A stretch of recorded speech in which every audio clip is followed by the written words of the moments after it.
Australia, di mana. Waktu itu aku di Bandar Lampung. Oh, oke. Dan kondisi ekonomi keluarga nggak bisa waktu itu. Karena memang ekonominya lagi turun drastis, sampai kuliah aja nggak bisa.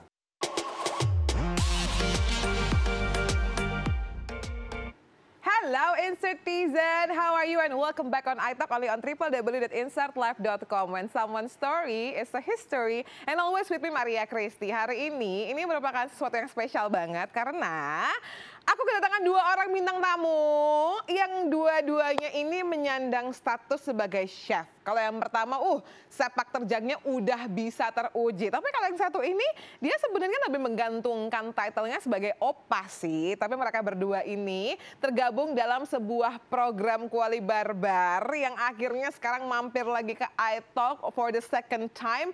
And with the new face, new theme, dan juga pastinya sesuatu yang baru dari program Kuali Barbar. So yang pertama, kita mau ngobrol sama siapa dulu nih? Justin apa The Real Chef dulu nih? Chef Stebi. Ya udah, langsung aja the one and only Chef Stebi. Welcome, thank you so much for coming. Udah bawa banyak warga-warga Kuali Barbar ya di sini ya. Barbarians. Mantap. Tolong dong besok-besok iTalk bikin yel-yel juga. Jadi kalau program member kesini, kita udah yel-yel. Tau gak? Jadi besok-besok kita bikin yel-yel. Yel-yelnya apa Chef, sorry? IG. Enggak, yel-yel barusan. Jargonnya? Kuali Barbar. Barbar gitu, gitu doang sih. Oh oke, jadi kayak lebih... Biasa sih barbarnya itu gebukin opa, ini barbar. Nah sejujurnya ini mah gue agak personal banget ya, karena opa adalah my friend juga. Kita menghabiskan hidup kita nih di sini selama 5 tahun ya bersama-sama. Maksudnya saya bukan friend, bukan, opa doang bukan. Baik. Oh wow, sensi ya ternyata, aduh. Aku tuh suka pusing kalau misalnya berhubungan sama laki-laki yang sensitif gitu, jadi bingung ngaturnya gimana gitu ya. But we wanna know more about you. Yes, sure. Jadi apa rasanya waktu pertama kali tim dari Kuali Barbar offering atau mungkin offering langsung jadi host atau offering langsung untuk casting dulu deh kayaknya nih? Oh enggak, kalau waktu Kuali Barbar ya, untuk Kuali Barbar ya, mereka langsung offer untuk hosting. Dan bukan hosting sih, as a chef pastinya, as a chef. Dan mereka menawarkan memang ini kita mau bikin konsep baru. Oke. Gitu. Walaupun sebenarnya sebelumnya aku tuh nggak gitu tahu Kuali Barbar konsep yang lama seperti apa, tapi pas di calling seperti itu saya cari tahu juga gitu. Dan seneng banget kan selama pandemi kita kan di studio masaknya di studio lagi. Ya for your information, dulu kan juga saya juga mulai karir juga di Trans TV. Oh iya, di Trans TV apa? 2014 mulainya. Program masak juga, dan namanya Chef Traveler. Oh, so itu ada satu line dengan Kuali Barbar yang baru lah ya, dengan konsep yang sekarang ini. Iya, memang dia lebih ke adventure, dan nah itu tuh bikin kangen. Oh, gitu. Dan saat di... Ya, 9 tahun kemudian tuh ya, berarti kan dari 2013 sampai 2022. Nggak kerasa kan? Terus di calling lagi sama Trans TV untuk masak-masak yang di alam, seneng banget. Langsung definitely yes ya. Rate-nya berapa? Nggak usah pikirin. Oh wow. Wow. Karena memang kenapa kok tiba-tiba ngomongin seperti itu? Mungkin kalau orang yang udah bekerja dengan passionnya, mungkin rate di nomor kesekian. Karena memang kalau misalnya chef ini adalah chef internasional juga. Dan kita juga mau klarifikasi juga lewat artikel yang berikut ini. Let's check it out. Chef Stebi Rafael, kuliner dunia tanpa batas. So kalau spesifik, kenapa kamu mau klarifikasi apa nih? Ini baru deh kayaknya ya, masih 2009 tuh. As ambasadornya. Sebuah brand. Sebuah brand yang di Blur tuh ya. Jadi kalau misalnya berbicara mengenai Chef Stebi yang kenalan sama dunia kuliner, itu pertamanya dari mana? Because of suka kah, les kah, atau culture dari family kah, atau gimana? Bisa dibilang awal jadi chef itu karena kepepet. Oh ya? Dan itu pun semuanya dari rentetan kebetulan dan kesempatan yang ada. Gitu. Jadi awal aku tuh SMA mau kuliah, teman-teman udah ngomongin kuliah di Australia, di mana. Itu aku di Bandar Lampung. Oh oke. Dan kondisi ekonomi keluarga nggak bisa waktu itu, karena memang ekonominya lagi turun drastis, sampai kuliah aja nggak bisa. Jadi akhirnya saya coba waktu itu lebih ke Friendster ya, masih Friendster. Atau Facebook awal-awal, Oke lah, let's say, 2005. ya we check di Facebook aja Ya. ya. Mungkin yang sekarang yang Z Facebook. masih bisa ngerti, oh udah Nah, Facebook ya. iya. Oh, Friendster Dulu sebelumnya Friendster, ya kan? Ya bikin CV sendiri. CV sendiri terus kirim ke Jakarta, mau kerja di Jakarta. Itu kirimnya kemana? Toko buku iya, ke apa Sorry, namanya? dulu chef berarti pada Nggak ada saat background, nggak ada pada background saat masak. ngasih background untuk kayak CV-nya itu dengan lulusan. Lulusan SMA. Oh, belum kuliah malah Belum ya. kuliah Oke, malahan, oke, oke. gitu Dengan kan. dengan apa adanya aja deh. Iya, Sure. jadi saya memutuskan untuk ngerantau aja dari Bandar Lampung ke Jakarta supaya dapat uang sebenarnya gitu. Mau kerja apapun saya jalanin. Ternyata Wow, what memang a spirit. keterima waktu itu di restoran. As a steward. Steward itu cuci piring. Karena memang nggak ada background masak kan. Iya, iya, iya, iya. Cuman untungnya bermodalkan ya bahasa Inggris sedikit-sedikit, tipis-tipis. Oh, oke. Dan restorannya memang waktu itu ada di Aditya Warman. Di Jalan Aditya Warman waktu itu. Dia memang konsepnya casual dining. Jadi semi-semi bintang 4, bintang 5 gitu ya. Dan anak-anak party can relate lah ya. Iya. Which is totally Gitu, oke. anak-anak ini yang makan tempat-tempat mereka makan lah gitu. Takut banget ya. Oke, lanjut chef. Gitu. Nah, karena modal bahasa Inggris tipis-tipis, jadi untungnya bisa komunikasi jelas sama chefnya. Oh, oke. Karena untung juga, jadi nggak punya duit itu keuntungan sebenarnya, secara nggak langsung. Pada saat itu ya, tergantung Pada saat juga lo itu. ngeliatnya gimana sih. Iya, karena kita buka ya di sini gaji saya awal kerja itu cuma 600.000 sebulan, Tahun berapa tuh? 2005. Hah, 2005. Iya. Berarti 17 tahun, 18 tahun yang lalu ya? Iya. Oke, oke, oke. And then 600.000 600.000 sebulan. sebulan, akhirnya kan saya cuma afford kos-kosan. Ya kan, oke. di kos-kosan juga yang murah dan uang makan juga tipis-tipis, dapat voucher makan kan di warteg depan restoran gitu. Oke. Akhirnya kalau misalnya saya pulang, habis shift selesai saya pulang, saya malah nggak ada kerjaan. Ya kan, di kos-kosan mau Iya, ngapain? mau ngapain, nanti duduk. Akhirnya mungkin beli rokok lagi. Malah makin ini nongkrong. ya, ngabisin uang. Ngabisin uang, malah bisa-bisa nggak makan di akhir bulan gitu kan. Akhirnya karena kondisi itulah, walaupun saya satu shift, saya ambil 2 shift. Jadi di shift kedua saya bantuin tuh bersihin sisik ikan, file dan lain-lain ya. Jadi, nah untungnya karena saya dekat juga sama chef-chef ini, mereka ngedukung saya pas ada yang cabut. Oh, wow. Pas ada posisi kosong, Oke. yang lain naik, saya naik. Nah dikasih seragam. Oh, wow. Itu bulan kedua. Bulan kedua dikasih seragam, disuruh potong-potong. Saya pun nggak bisa potong waktu itu. Jadi semua tangan udah kena. Kenanya berkali-kali, kadang belum sembuh kena lagi. Oh, oke, gitu. sure. Motong bawang segala macam dan ya untungnya lolos. 2 bulan lolos, ada lagi yang keluar, naik lagi.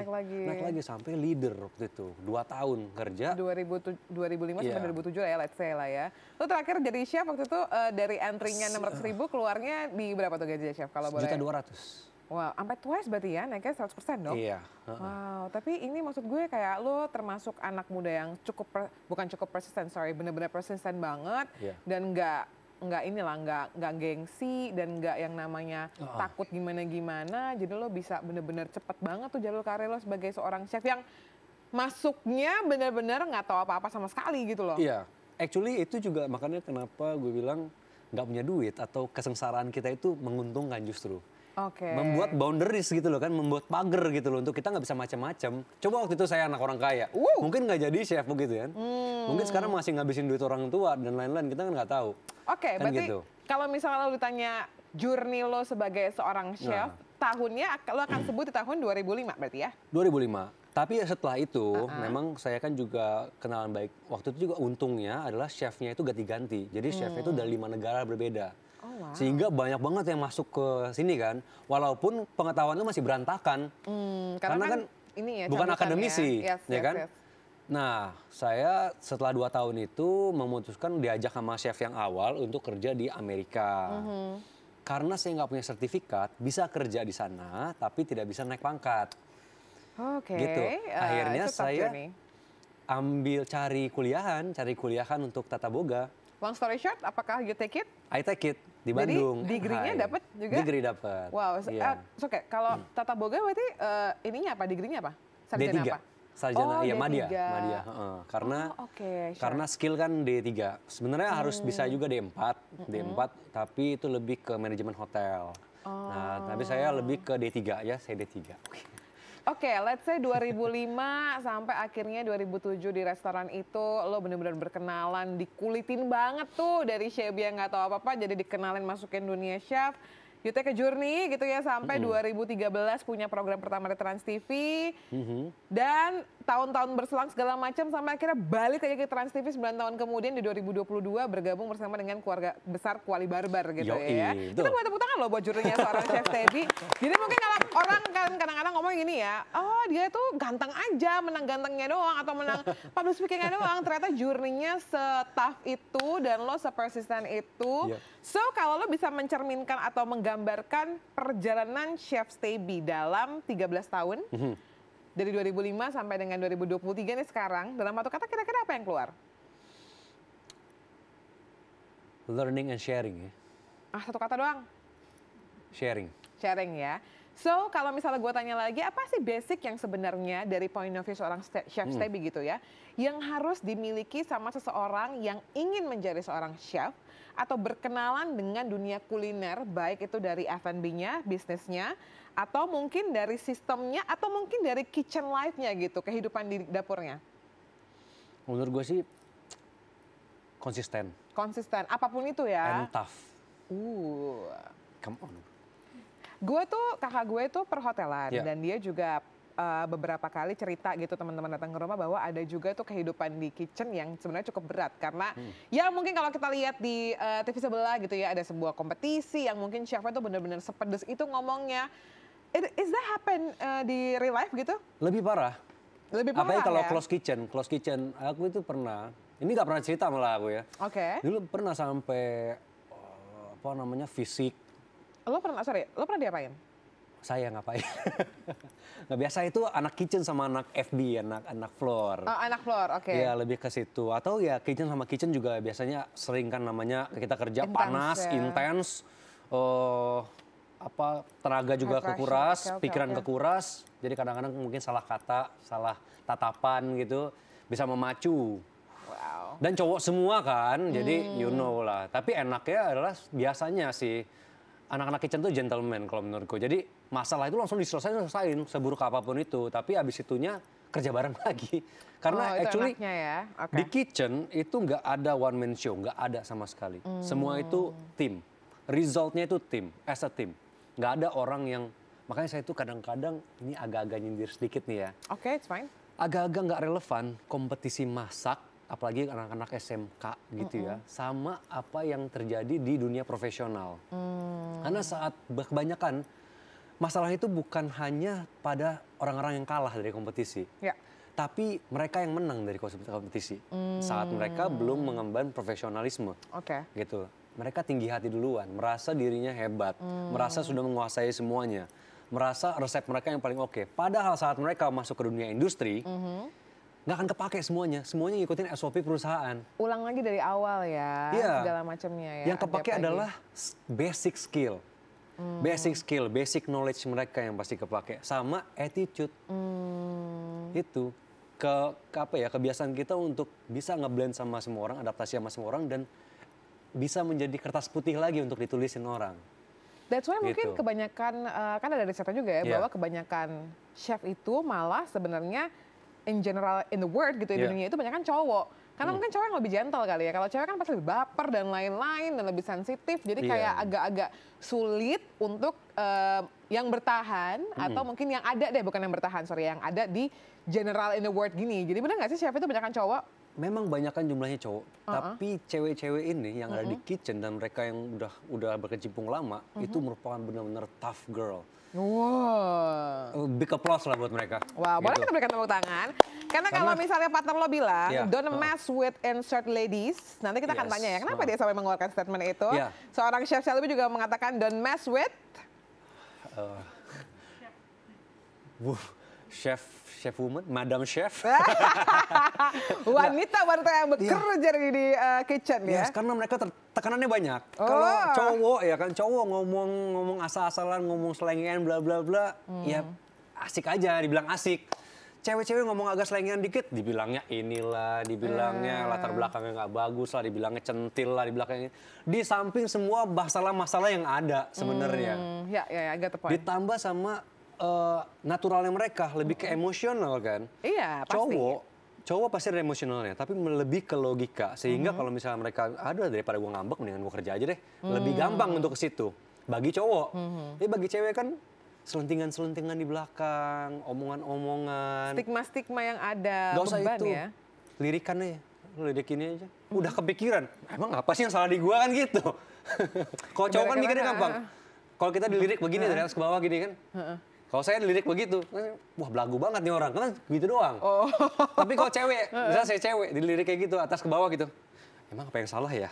Iya Di benar gua, juga. kaki gua atau rambut gua jelek atau apa kan gitu. Iya, Jadi iya. ibaratnya masalah mereka tuh triple, maybe quarter dari cowok. Dan mereka bisa survive di dunia itu, wah gila. Itu Wow. luar biasa. It's also nice point of view bahwa Yeah. lo sebagai cowok juga lo pengen take a effort buat lihat, oh iya sebenarnya bebannya mereka seperti itu ya. Ada sisi lain yang lo bisa tangkep. Dan gue pengen nanya juga nih, lo sebagai chef cowok gitu ya, ngelihat bahwa stigma di, ya mungkin ada beberapa tempat lah, kalau masih menunjukkan kalau cewek itu minimal itu harus bisa masak. Lo setuju apa enggak? Masaknya belum tentu, nggak apa-apa. Yang penting adalah tahu gimana caranya bikin menu. Atau mengetahui bahan-bahan masakan. Yang masak bisa asisten rumah tangga, yang masak bisa restoran. Iya, even yang masak bisa restoran. Tapi harus tahu the good quality of food. Apalagi kalau sudah punya anak. Oh ya, Dia harus tahu makanan mana yang baik dikonsumsi untuk keluarganya. Just that. Selain itu dia mau bisa masak, dia mau nggak bisa masak itu up to her. Yang penting adalah pengetahuannya. Saat dia tahu makanan yang enak, dia akan milih restoran yang benar. Ya kan? Saat dia tahu bahan-bahan masakan apa yang wajib ada untuk supaya keluarganya sehat, dia akan ngatur bilang ke asisten rumah tangganya untuk beli ini, masak ini. Dan yang tahu selera keluarganya. Untuk mereka harus bisa masak, harus bisa goreng, harus bisa motong cepat.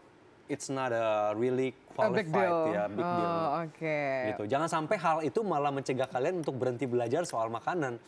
Karena makanan itu esensial. Makanan itu esensial. Semua orang pasti butuh makan. Mau orang tajir melintir kaya raya yang punya dunia juga butuh makan. Exactly. Mau Gitu. makanannya range-nya berapapun, semua Betul. orang tetap butuh makan untuk bertahan hidup. Makanya kalau misalnya cewek gitu ya, ada statement yang mengatakan bahwa when you, cowoknya give me a house, I will give you a home gitu ya. Yes. Jadi bakal ketika cowoknya ngasih bangunan gitu, ceweknya akan kasih rumah buat dia. Jadi kalau misalnya cowok-cowok pengen punya cowok-cowok pengen ceweknya punya pengetahuan masak yang bagus, pemilihan tempat yang bagus, jangan lupa disuplai juga ya dananya ya. Iya.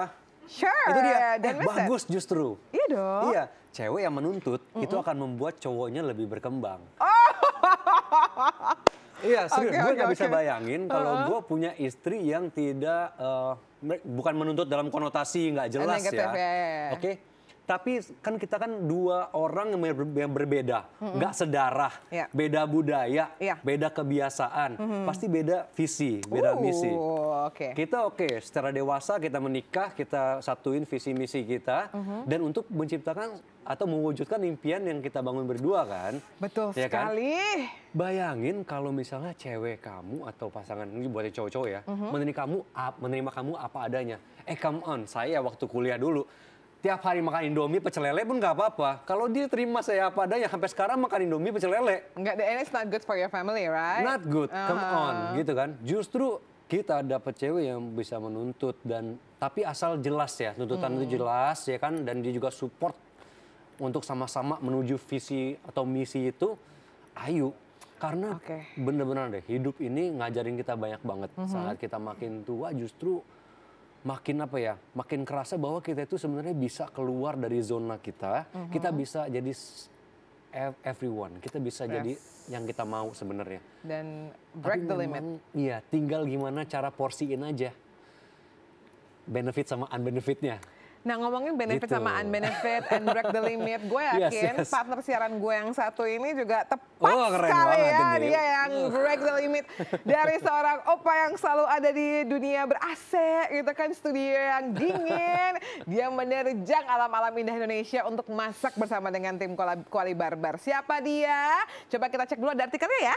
ada artikel atau mungkin tayangan berikut ini. Let's check it out. Aww.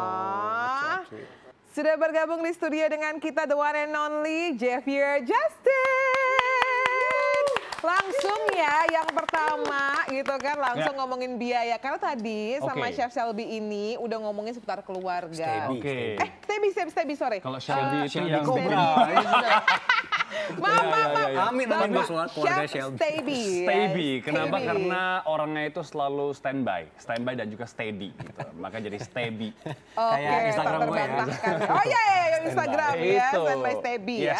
Tapi tahu dia lu. mungkin gue mau sapa dulu bareng-bareng semuanya. Tadi mungkin yel-yelnya yang ngasih kalau Stebi itu kalau nggak sama gue tuh dia nggak enak dapat yel-yelnya gitu ya. I see. Aitor hostnya 2, luar biasa. Wali Barbar!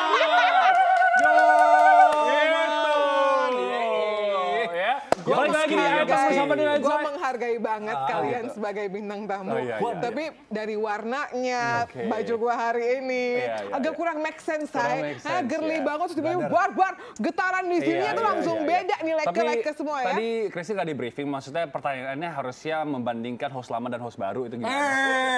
Jangan Chef lama dan chef baru. Nggak, soalnya gini, seorang Marie Christy kan sudah pernah interview dua-dua, bener dong? Betul. Yang season lalu dan juga yang season sekarang. Aku jadi Perbedaannya apa? Coba. Let me answer it. Perbedaannya apa, Kalau coba? lo punya yel-yel, Oke. iTalk itu juga udah punya warna. Oke. Di mana hostnya selalu bisa berattitude dengan baik, Oh. bertanya dengan sopan, Oh. sampai nanti lo nggak sadar kalau lo telah menjawab pertanyaannya. Iya, Tanya tunggu ngeri. aja. Lagian gue nggak usah Oke, mention oke. juga ya, Oke, bahwa oke. kalian berdua ini juga pasti beda. Pasti Yang beda. kemarin itu Bella sama Gary cewek cowok gitu Yeah. kan, dan lebih kepada Yes. maksudnya deket-deket gitu kan. Nah, sekarang kan Bener. bener-bener yang adventure. Iya. Dan tadi ngomongin sampai Chef Steady ini. Stebi. Kenapa sih Ahmad? Steady, oke, I'm sorry. Jangan lu. Stebi Rafael. Steady, I'm sorry. Kenapa gue Steady, ngomongnya oke, steady oke. gara-gara It's okay. Instagram lo standby gitu ya? Gue jadi kayak Nah. steady. Oh, steady. Oke. Jadi Yes. sampai ngomongin Chef Steady ini, yeah. ngomongin bahwa harus ada yang namanya keluar dari zona nyaman. Yes. Apalagi kalau cowok itu Yeah. perlu punya cewek, pasangan yang memang pengen pasangan itu maju. Yeah. Dan you know, di kursi ini setiap kali kita siaran insert ya, kita pasti ngomongin seputar about life gitu Yes. kan. Dan tadi langsung ada artikelnya. So, happy belated birthday for Sean. Thank you. She has thank you. 7 right now, Yes, right? 7 tahun. 7 tahun yang luar The grow up biasa. so fast. Dan teman-teman di Insert semuanya udah tahu Chef Stebi bahwa gua tuh dan kita semua tuh mengagumi bagaimana Justin ini dan Citif itu benar-benar luar biasa banget. Betul. Dan kita juga percaya bahwa kayak seorang Tiffany yang kalau gue ngobrol sama Justin tuh ya, Justin ini termasuk orang yang sangat dekat sama gue sampai masalah cuan-cuan juga kita ngomongin gitu kan, bagaimana cewek dan segala macam. Yes. Tapi back to the artikel yang tadi pertama gitu ya, bahwa Sean 7 tahun perjalanan yang luar biasa bersama dengan Citif and your family. Dan gimana perkembangan selama 7 tahun? Karena yang gue lihat terakhir makin cantik, Makin sekarang cantik. udah poninya makin ngebentuk, Itu dia, ya kan? ya, Aduh, karena- gemes banget. Makin mirip sama ibunya. Sama bapaknya dong, Pak. Bapaknya mirip Justin kok. Mirip bapaknya. Karena kalau misalnya mirip ibunya, Oh iya, benar. kalau mirip ibunya gue harus bikin lagi dong satu lagi. Nggak pernah syuting Wali Barbar sih. Ya. Programnya gimana kalau family Citif aman kalau tambah satu lagi? Oh, Citif aman, sayanya.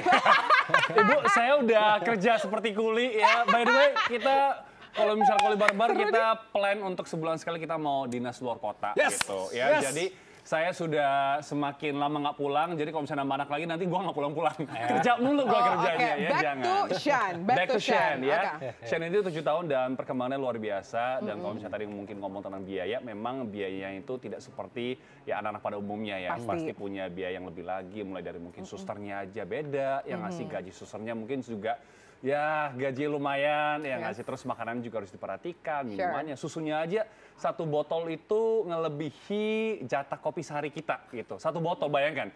Jadi sekali dia minum susu itu, which is minum mungkin sehari harus 3-4 kali yang ngasih. Jadi mungkin itu sekitar 60.000 sekali minum lah gitu. Nah bayangkan aja, jadi bisa dikalikan. So that's why gue di sini gue juga kerja mati-matian untuk Sean semuanya dan juga untuk Barbarian ya ditemani oleh Chef Stebi di sini. So Ini that's life. dia itu bisa Bangga dibilang gue, bangga stronger gue. than me. Stronger I than do. me. Dia stronger. I do Tapi believe. gue selalu ngomong ke dia, kalau dengan keadaan seperti itu berarti Tuhan lihat dia lebih capable dari gue untuk nanganin masalah kayak gitu dan lu ngebesarin anak yang Anugerah titipan yang luar wow biasa lah, ya. sampai sekarang sampai 7 Yes. tahun, sehat, cantik. Ya. Iya, luar biasa Masih banget. Keren. Dan Itu salut. makanya mungkin perlu Koli Barbar ini jadi biar agak waras ya Pak ya. Iya, betul. Jadi gue keluar out of Oh, my box iya. itu dari Koli Barbar Enggak, gitu. enggak. Menurut gue lo malah makin-makin ya ekspor-ekspor.